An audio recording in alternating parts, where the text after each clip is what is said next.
À vaincre sans péril, on finit par triompher sans gloire. Ainsi peut-on résumer l'arrivée de Eric Nyat à la tête de la mairie de Banganké.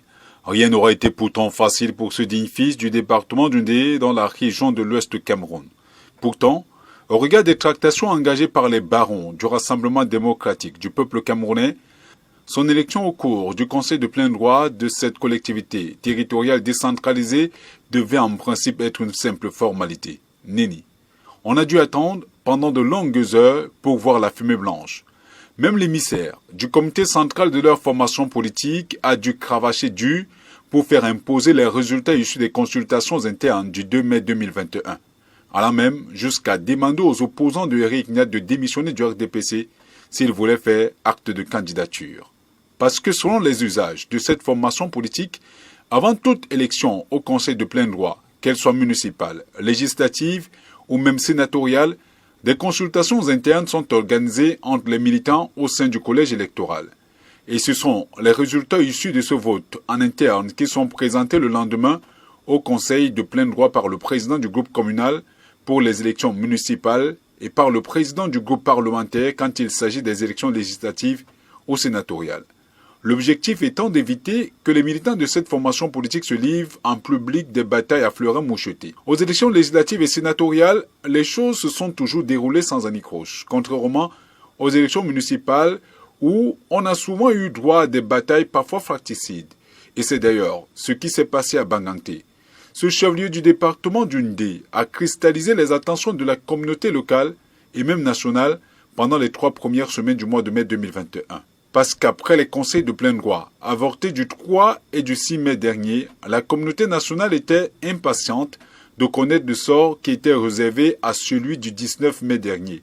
Le remake a même failli avoir lieu, n'eût été la patience du préfet du département d'Undé et la détermination du président de la commission départementale du comité central du RDPC dans l'Undé, Clobert Tchatat, qui a dû sortir les muscles pour imposer les résultats issus des consultations internes du 2 mai dernier, sans succès. Face à la détermination farouche du camp d'en face, il s'est, à un moment donné, obligé de demander à la tête de proue de la contestation de démissionner du RDPC avant de faire acte de candidature parce que la loi lui en donne l'opportunité.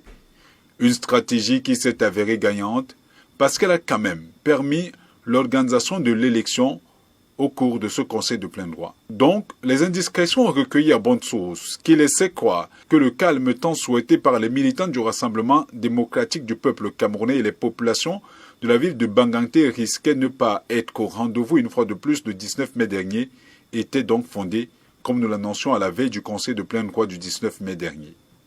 Pourtant, après avoir présenté Jean Lambert Tchoumi, qui a ensuite jeté l'éponge au profit de Mme Evelyne Nana, lors de la dernière session comme candidat à la tête de cette municipalité pour contrer Eric Nyat, candidat élu lors des consultations en interne, contesté par la suite par une frange des conseils municipaux et après l'arbitrage du comité central de leur formation politique en faveur du respect des tests, on était convaincu que la paix des cœurs était désormais au rendez-vous. À cela, il fallait ajouter la rencontre avec certaines élites de Banganté, au premier rang desquelles l'ancien ministre Clobert Tchatat, délégué du comité central de cette formation politique et de Célestine Ketcha, épouse courtaise, actuelle ministre de l'Habitat et du Développement urbain. Mais c'était sans compter sur la détermination du camp d'en face. Ce qui s'apparentait déjà à un îlot de paix, après la tempête, s'est transformé en une océan de misère à cause des intérêts égoïstes et égocentriques de certains politiciens qui ont voulu créer le chaos dans cette collectivité territoriale décentralisée, comme nous l'avions d'ailleurs prédit. Contraires au retrait, ils sont restés droits dans leurs bottes. Résultat des courses, au lieu d'un plébiscite total, Eric Nyat a été élu avec 21 voix pour et 19 bulletins nuls. Preuve, s'il en est encore besoin, que les conseillers municipaux dissidents n'ont pas respecté la discipline de leur parti politique et qu'ils ont méprisé les directives de leur comité central. À quoi aura donc servi la mobilisation constatée autour de la fameuse médiation de Célestine Ketcha-Courtez qui avait laissé entendre que le calme était de retour à Banganté? Les conseillers municipaux qui se revendiquent proches d'elle l'ont-ils finalement vomi?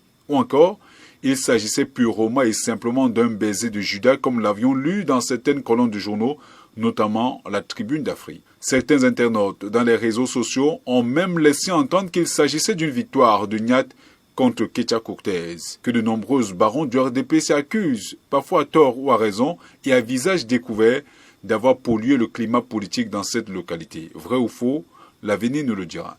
Mais ce qui reste tout de même constant, c'est que la mairie de Banganté charrie beaucoup d'intérêts et d'enjeux, lesquels de nombreuses personnes pointent du doigt les gestions calamiteuses des précédents locataires qui auraient peur de voir surgir à la lumière du jour des manquements graves qui pourraient leur poser bien de soucis.